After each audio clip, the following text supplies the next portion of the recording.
నమస్తే, నేను మీ Avinash Janagama. Welcome to Kaloji TV. Nalgonda Khammam Warangal లేదా వరంగల్ ఖమ్మం నల్గొండకు సంబంధించినటువంటి ఎమ్మెల్సీ పట్టభద్రుల ఉప ఎన్నిక రాబోతుంది. సో దానికి సంబంధించి మోర్ దెన్ 40+ అభ్యర్థులు అక్కడ నుంచి కంటెస్ట్ చేయబోతున్నారు ఈసారి అనేటువంటి మాట చాలా బలంగా తెలుస్తుంది. అయితే తెలంగాణలో చాలా పెద్ద ఎత్తున బీసీ నినాదం అనేటువంటి ఒక అంశం పెద్ద ఎత్తున ప్రజల్లోకి వెళ్తూ ఉంది. బీసీలు అన్యాయం అయిపోతూ ఉన్నారు, బీసీలు అన్యాయం అయ్యారు అనేటువంటి వాస్తవాన్ని అనేటి మాటని చాలా బలంగా ప్రజల్లోకి తీసుకెళ్తూ ఉన్నారు చాలామంది అభ్యర్థులు. అలాంటి ఒక బీసీ నేత, అలాంటి ఒక స్టూడెంట్ యూనియన్ నుంచి వచ్చినటువంటి ఒక నేత ఇవాళ మనతో పాటు ఉన్నారు.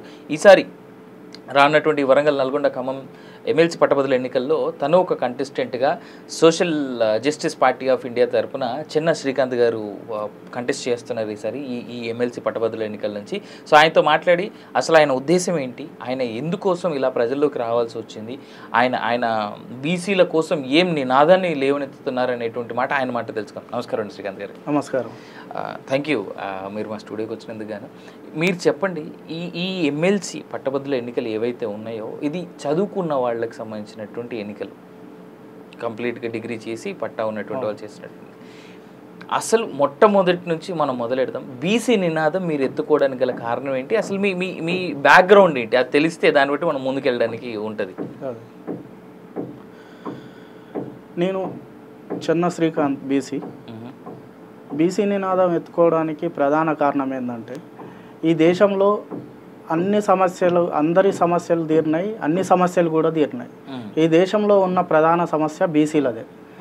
ఈ దేశ జనాభాలో సగానికి పైగా 50% పైగా ఉన్న జనాభా బీసీలు.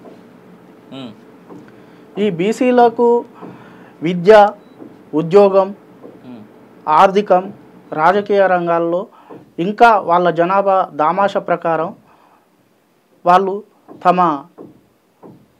దాన్ని రీచ్ కాలేకపోతున్నారు. జనాభా దామాష ప్రకారం వాళ్ళ వాటాని తీసుకోలేకపోతున్నారు.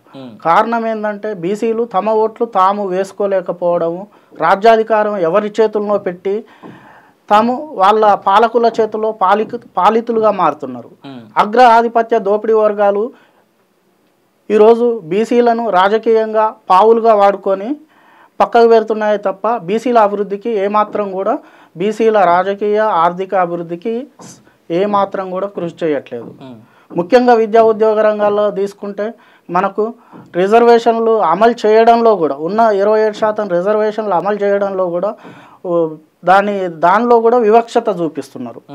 ఎన్నో పోస్టులు ఖాళీ ఉంటాయి, కానీ ఈ ఖాళీలని భర్తీ చేసే క్రమంలో వాళ్ళు కీ పోస్టులలో ఉంటారు కాబట్టి అగ్ర ఆధిపత్య కులాలు అలా ఖాళీలను తక్కువ చూపించి మన జనాభా ఆ 27%ని కూడా గత మన మండల్ కమిషన్ రిపోర్ట్ తర్వాత అమలవుతున్నటువంటి బీసీ రిజర్వేషన్లు సంపూర్ణంగా కూడా ఆ 27%ని కూడా అమలు చేయట్లేదు.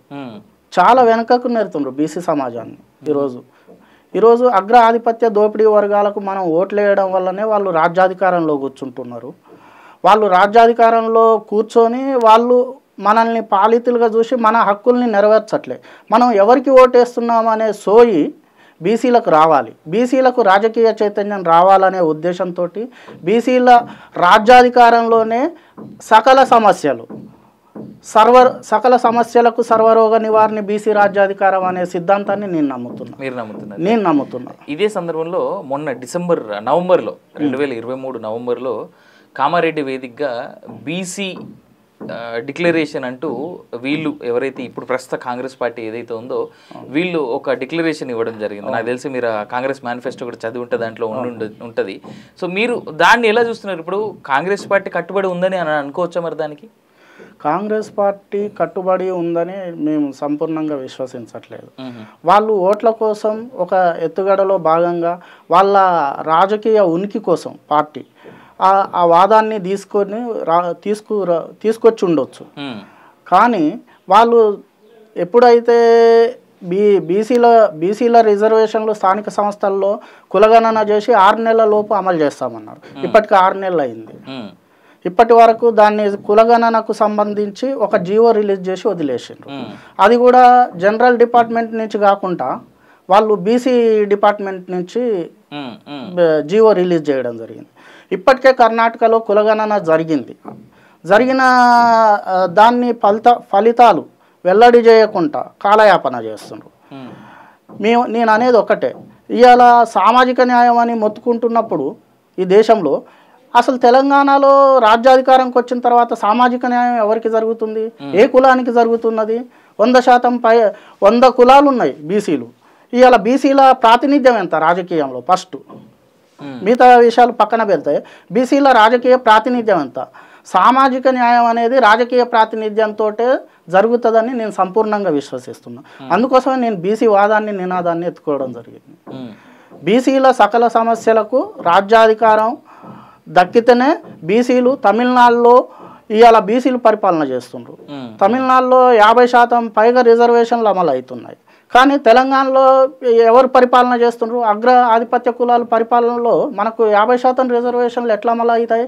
పరిపాలన మన చేతిలో ఉంటే, రాజ్యాధికారం కీ పాయింట్, రాజ్యాధికారం మన చేతిలో ఉంటే మనకు నచ్చినట్టు మనం ఈ లోకల్లో తెలంగాణలో మనం రిజర్వేషన్ల శాతాన్ని పెంచుకోవచ్చు. ఇవాళ బీహార్లో కూడా కులగణన జరిపి అక్కడ కూడా 50% రిజర్వేషన్లు వాళ్ళు జనాభా ప్రకారం అమలు చేస్తున్నారు. కానీ ఇక్కడ ఇంకా మన బీసీలకు మన ఓట్లు ఉన్నాయి, మన జనాభా ఉంది, మన కులాలన్నీ కూడా సంఘటితమై ఒకరికొకరు సహకరించుకొని మనం బీసీ రాజ్యాధికారం దిశగా కృషి చేయాలని నేను బీసీ సీఎం 2028 నినాదంతో ముందుకు పోతున్నాను. అచ్చా, ఇదే సందర్భంలో ఒక మాట చెప్పండి. ఇప్పుడు మీరు కంటెస్ట్ చేస్తున్నటువంటి ఈ ఎమ్మెల్సీ ఎన్నికల్లో చాలా బలమైనటువంటి అభ్యర్థులు కనిపిస్తూ ఉన్నారు. అటు బీజేపీ నుంచి కావచ్చు, కాంగ్రెస్ నుంచి కావచ్చు, బీఆర్ఎస్ నుంచి కావచ్చు. ఇన్ఫాక్ట్ కాంగ్రెస్ నుంచి అయితే చాలా చెప్పుకోదగ్గటువంటి పేరు తీన్మార్ మల్లన్న అలియాస్ చింతపండు నవీన్ కుమార్ ఎవరైతే ఉన్నారో, గతసారి తను కంటెస్ట్ చేసినప్పుడు తను 2వ స్థానంలో నిలబడడం జరిగింది. కోదండరామ్ గారి పైన కూడా కాస్త ఎక్కువ ఓట్లు తెచ్చుకొని. సో అలాంటి బలమైనటువంటి, ఇప్పుడు బీజేపీ నుంచి ప్రేమేందర్ రెడ్డి ఉన్నాడు, తర్వాత రాకేష్ ఉన్నాడు బీఆర్ఎస్ నుంచి. సో ఇలాంటి బలమైనటువంటి అభ్యర్థుల్ని మీరు ఏ విధంగా తట్టుకునేటువంటి ప్లానింగ్ చేస్తున్నారు? నేను ఇక్కడ పార్టీలు చూడాలి, బీసీలందరూ కూడా పార్టీలను చూడమని చెప్తున్నా. ఈ పార్టీలన్నీ కూడా అగ్ర ఆధిపత్య దోపిడీ వర్గ పార్టీలు. ఈ పార్టీలలో మనల్ని ఎట్లా చేస్తాయంటే మనల్ని పావులుగా ఉపయోగించుకోవడమే ఆ పార్టీల పని. మన దాంట్లో కొంతమందిని వాళ్ళకు కొంత ఏదో అవకాశాలు కల్పించి మన ఓట్లు రాబట్టుకోవడానికి వాళ్ళు వేసే వెతుగడలు.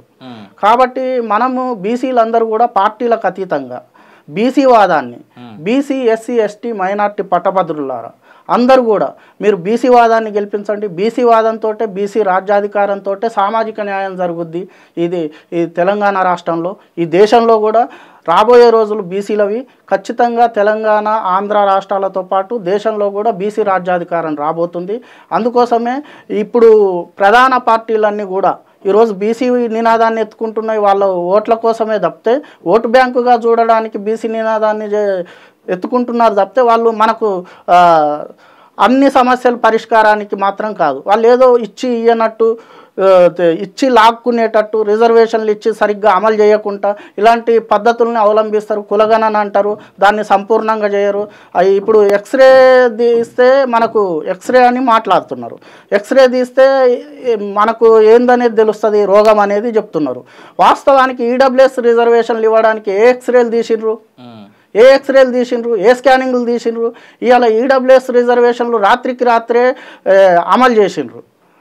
పార్లమెంట్లో ప్రవేశపెట్టి ఎమ్మటే బిల్లు చట్టం తెచ్చి అన్ని రాష్ట్రాలలో కూడా అమలు చేసినప్పుడు ఎవరు కూడా ఏ ప్రధాన పార్టీ కూడా అపోజ్ చేయలేదు.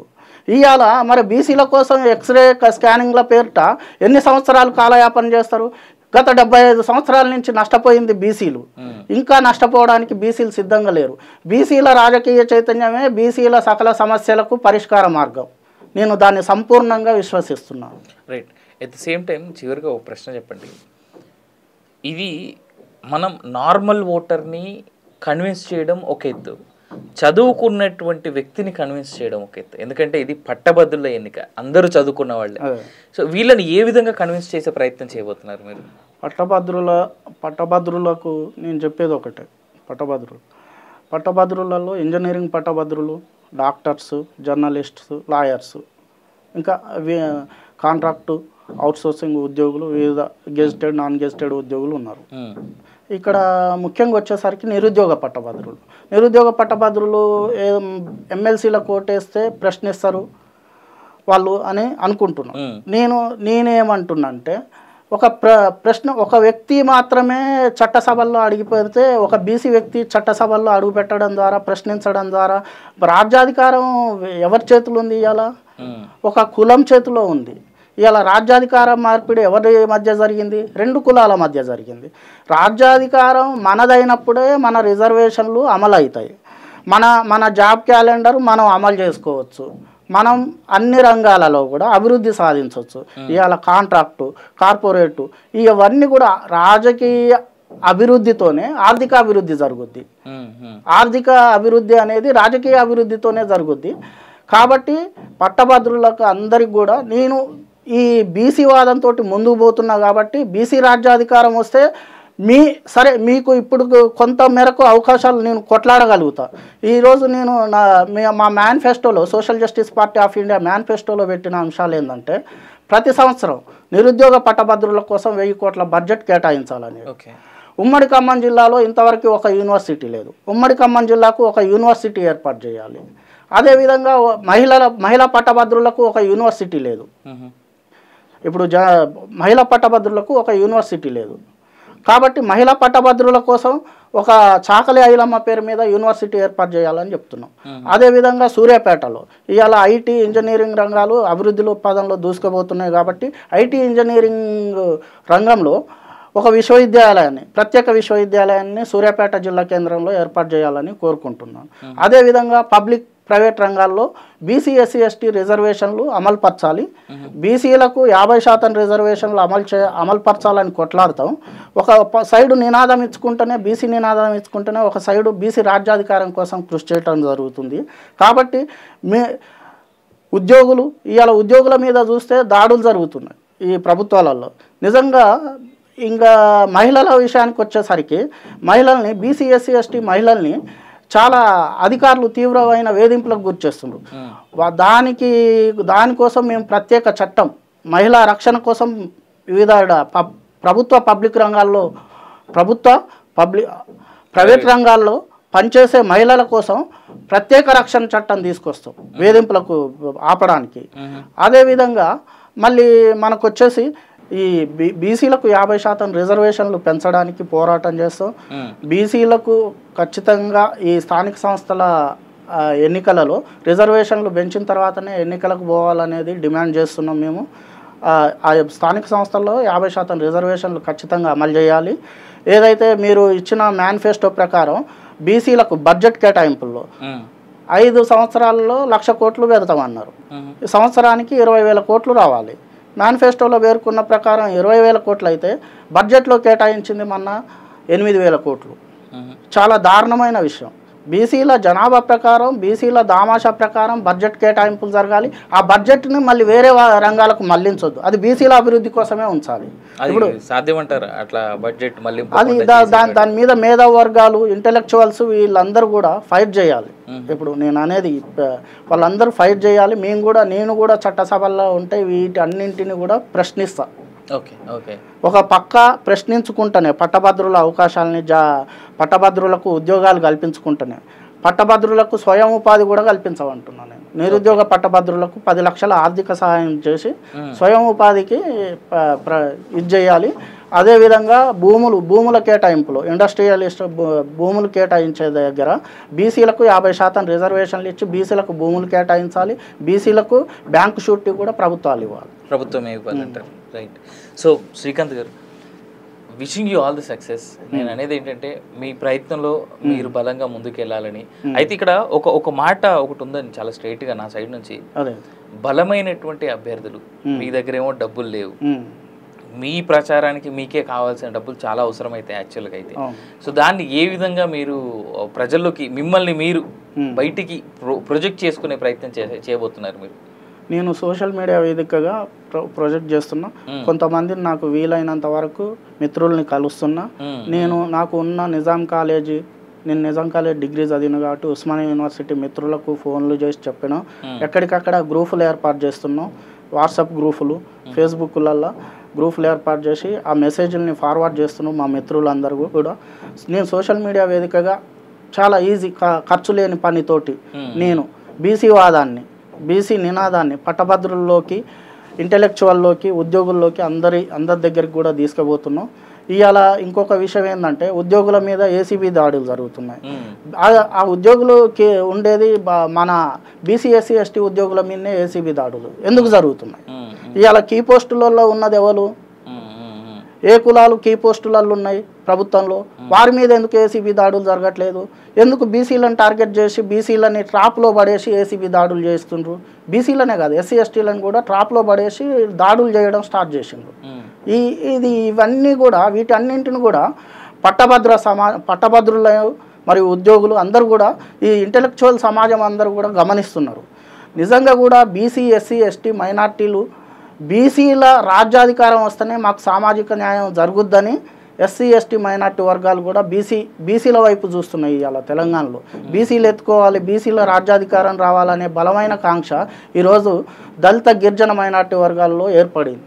ఇప్పుడు ఇదే మాట అంటే 2023 ఎన్నికలప్పుడు, అసెంబ్లీ ఎన్నికలప్పుడు బీసీ వాడే మేము ముఖ్యమంత్రిని చేస్తామని బీజేపీ పార్టీ చాలా బలమైన నినాదంతో బయటకు వచ్చింది. దాన్ని ఏ విధంగా చూస్తారు మీరు? దాన్ని ఎలా చూస్తున్నారు? వాళ్ళు బీసీ వాదం, బీసీ సీఎం అన్నారు కానీ బీసీని కీ పోస్ట్ నుంచి తొలగించిండ్రు. బండి సంజయ్ని అధ్యక్ష పదవి నుంచి తొలగించిండ్రు. ఇంకోటి వాళ్ళు రాత్రికి రాత్రి ఈడబ్ల్యూఎస్ రిజర్వేషన్లు అమలు చేసిండ్రు. ఈ వ్యతిరేకత చాలా ఉన్నది. వాళ్ళు గత 10 సంవత్సరాల్లో కార్పొరేట్ వ్యవస్థకు ఒత్తాసు పలికిండ్రు కాబట్టి వాళ్ళ వైపు ప్రజలు నిలబడలేదు. Right. So wishing you all the success అండి శ్రీకాంత్ గారు. మీరు అనుకున్నట్టుగా మీ గెలుపు దిశగా మీరు పయనించాలని చెప్పేసి, మీరు గెలవడం మనస్ఫూర్తిగా కోరుకుంటూ ఆ బీసీ నినాదం ఏదైతే మీరు ఎత్తుకున్నదో బీసీ సమాజంలో కానీ అందరిలో కానీ ఈ నినాదం కానీ మీ మాట కానీ ప్రజల వద్దకు చేరాలని చెప్పేసి wishing you all the success అండి. సో చివరిగా మీరు ఏదైనా చెప్పాలని అనుకుంటున్నారా? చెప్పండి. పట్టభద్రులకు నమస్కారం. బీసీ ఎస్సీ ఎస్టీ మైనార్టీ పట్టభద్రులారా, నేను మీ Chenna Srikanth, BC social justice party of India MLC అభ్యర్థిగా పోటీ చేస్తున్నాను. Serial number 6 Chenna Srikanth, social justice party ఎదురుగా మీ ప్రథమ ప్రాధాన్యత ఓటుతో బీసీ వాదాన్ని, బీసీ నినాదాన్ని గెలిపించాలని ప్రార్థిస్తున్నాను. జై బీసీ, జై హో బీసీ.